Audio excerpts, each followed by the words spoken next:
other members of critical care, senior leaders, ladies and gentlemen, good afternoon. What a very, very special occasion it is to take one step further towards a safer country and a safer world. Let me begin by thanking you all for dedicating your lives in the service of humanity, for becoming doctors, and then for taking this one step further and choosing emergency medicine as your profession, because it is indeed the gateway, the critical differentiator, and such a significant area. And Hari spoke about, the journey starting from '94, but actually the journey began in 1983, when at that point of time, Chairman said, we will have an emergency department and not a casualty department, and we will receive road traffic accidents. And everybody said, all the leadership at that time, and many of you were probably not born, but the leadership at that time said, why would you do that, sir? It's a big pain. These people will come, then the police will come, and then our doctors have to go to court and depose saying they have this accident, please don't do it. So Dr. Reddy said something which I think has been a guiding light for all of us over the many, many years of the multiple decisions that we had to take on the journey to Apollo.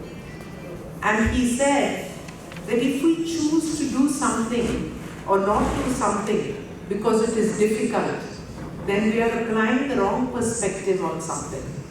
But if we choose to do something because it can make a difference, because it can save lives, because nobody else is doing it, and if we put ourselves in the place of those family members who possibly had a road traffic accident and then had to go into a government facility which was ill-equipped, ill-manned, and possibly lose their relative's life, is that what you would like to happen to one of your own? And when you apply that perspective of impact on humanity and how you would like to be treated, it changes the way, it makes decision-making very easy. So let me reiterate once again that we will leave no stone unturned to ensure that the best care of every specialty, in every area, in every possible way, whether it means putting in a proton machine into cancer, the first one in Asia, or it means doing education programs like this, we will continue to strive to enhance emergency care. I want to reiterate that emergency medicine is not just a specialty, but it is the critical methodology by which you enable so many other specialties to save lives.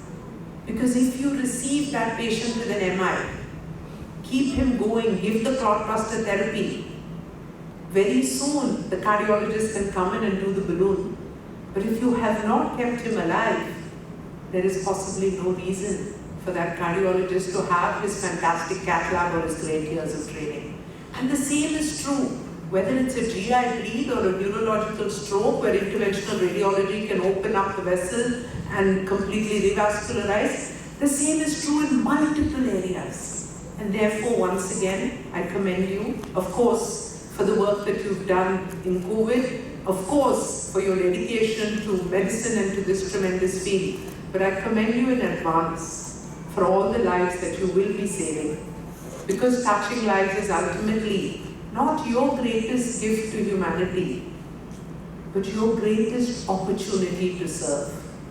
And once you put that lens of the ability to serve, then you will not feel that you have already studied enough. You will continue to educate yourself and learn, because science is reinventing itself every 5 to 6 months. Because you feel it is an opportunity to serve, you will not be tired if you have to work for 12 hours or 16 hours. You will not find the incessant questions of the relatives. You will not find them bothersome. You will empathize because you know that I could be there, and you have seen this many times. You will learn to handle them efficiently and effectively. You will learn to raise your voice if you find that either any of the support team or even the senior consultant teams are not doing as much as you believe should be done to achieve that standard of care that you dreamt of, that you trained for and you aspire to have in our country and our world. And for these and many, many more, I thank you and congratulate you in advance. I wish all of you the very, very best. No communication on this occasion would be complete without a special acknowledgement of the people who made it happen. So to begin with the Royal College, thank you for this partnership, for your understanding that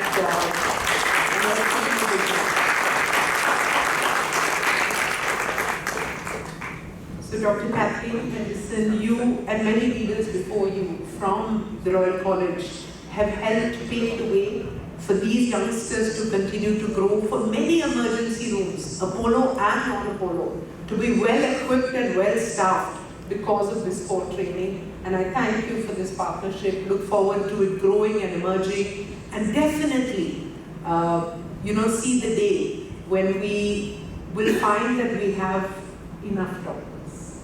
And I don't know when that day is, but for now, it's a very long journey.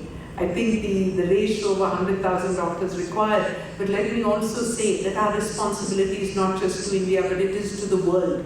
And there is a potential assessment that the global workforce shortage is about 17 million individuals, and there's a lot to be done.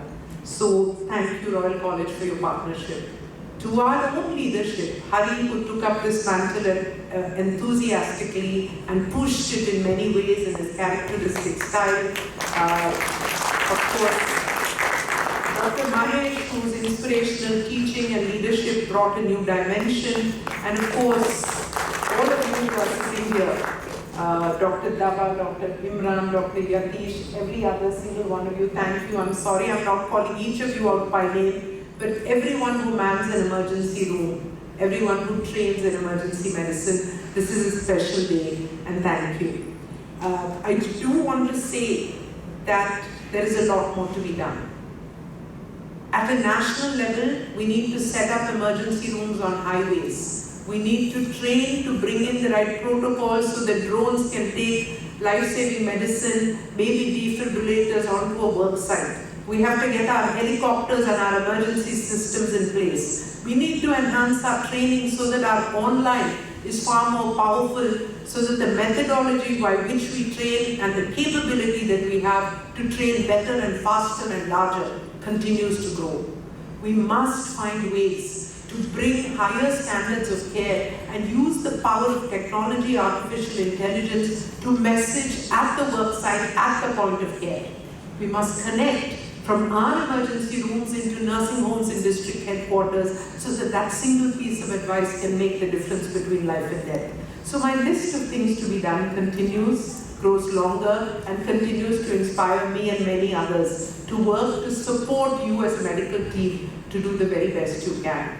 So let me once again congratulate all of you. Thank you for everything you do every day, and thank your family members for allowing you the time to live the kind of lives that you lead. I see Dr. Subbareddy smiling. We know how many times in the critical care team. So I truly every time can congratulate and thank your spouses for allowing you to do what you do. And once again, God bless you. Have a wonderful career, all of you, and may you always stay inspired and stay blessed. Namaste.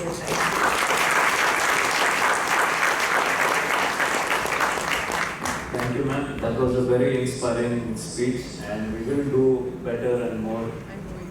This is a promise from behalf of all of us, and we'll do it for our patients. Now I'd like to call our chief guest, Dr. Catherine Henderson, President of Royal College of Emergency Medicine, to address the audience.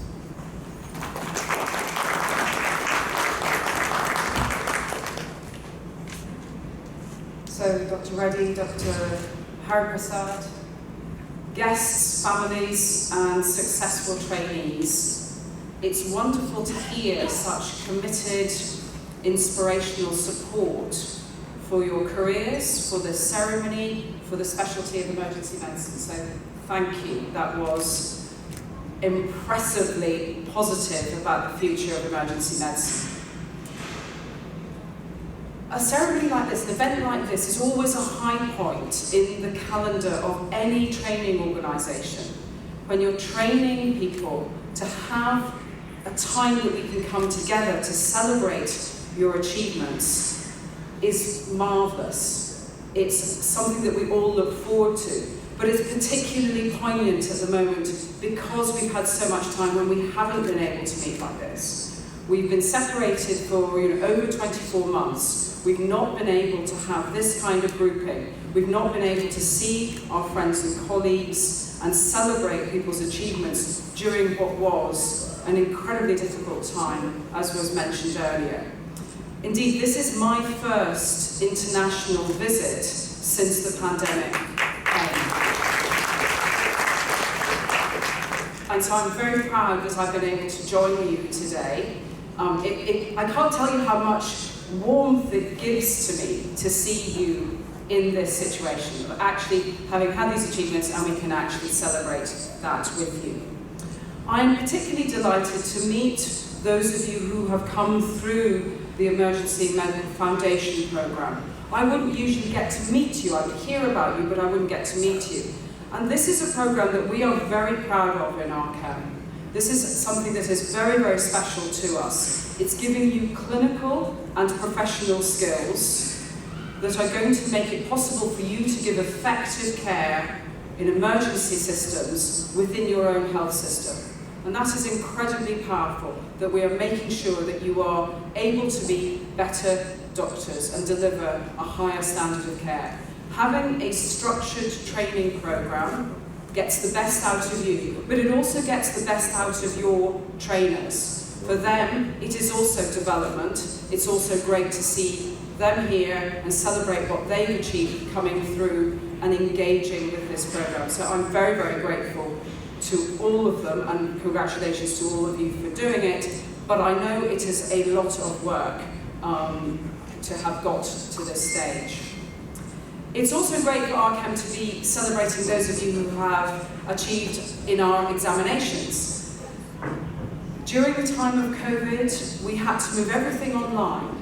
This was a huge challenge. It was a huge challenge for the college. It was a huge technical challenge. It was a huge challenge for you to negotiate your way through doing online examinations. But you have done so well to manage that. And I'm grateful to all of you for coping. I'm grateful to your broadband suppliers for making it all possible, because obviously that was always a huge worry at every point. But we were absolutely determined that we would make it possible for people to advance their careers.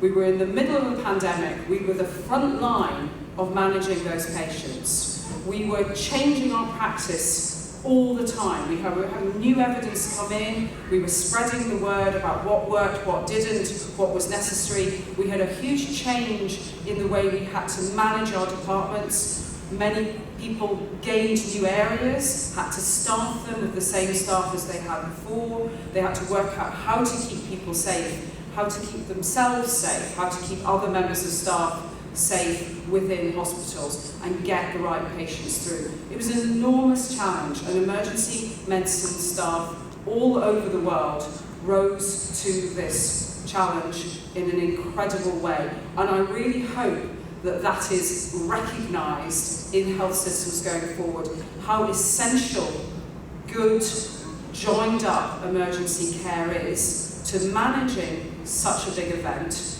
but also actually there's so much more that we can offer as emergency care in terms of what is going on in society and public health that is gate-kept by emergency care doctors. Each of you successful candidates are here, as was mentioned, because of your families. Your families have had to deal with your way of working, the logistics of getting exams, getting training. They've made it possible for you to have the career and move forward with your career. So we're very grateful to them for their confidence in you, and no doubt dealing with all sorts of domestic issues during COVID when you were working extremely hard and were very pressured in that situation. Emergency medicine's got a great future. It is a young specialty. We were talking about the journey that you've gone through. My journey is similar. We didn't have a Royal College when I started in my career in emergency medicine. We were the faculty of emergency medicine. I started training in general medicine. I thought I might be a rheumatologist back in the day. But I realised that the part of my day that I enjoyed was when I was seeing patients in the emergency room. And emergency medicine chooses you as much as you choose emergency medicine. It plays to your strengths. We have low attention span. We need to move on to the next patient. We're happy doing that. We're happy making decisions where we may not have all the information that someone else might feel they had to have before they could make a decision. We're really innovative. We're really happy to adapt. We take on new technology. We're determined to get the best care for our patient. So congratulations choosing a career in emergency medicine. I hope you continue to enjoy your specialty. I hope you continue to have that fire of feeling that you can always do better, you can always learn. There's always something new. That's what's so wonderful. Every day you go to work, you see something a bit different, a new version of something or something you've never seen before.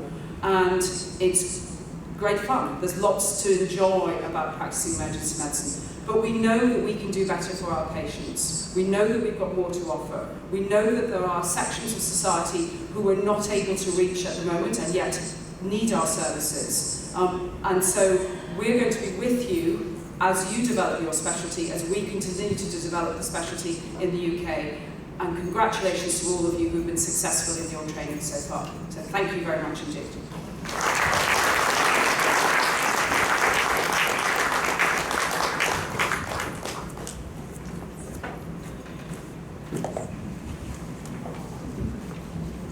We would like Sangeeta ma'am and Dr. Eddu sir to give a memento for our Royal College team.